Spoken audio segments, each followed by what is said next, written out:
నమస్తే అండి.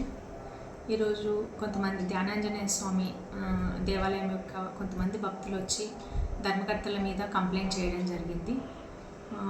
కొంతమంది ధర్మకర్తలు అవినీతికి పాల్పడుతున్నట్టుగా తెలపడం జరిగింది.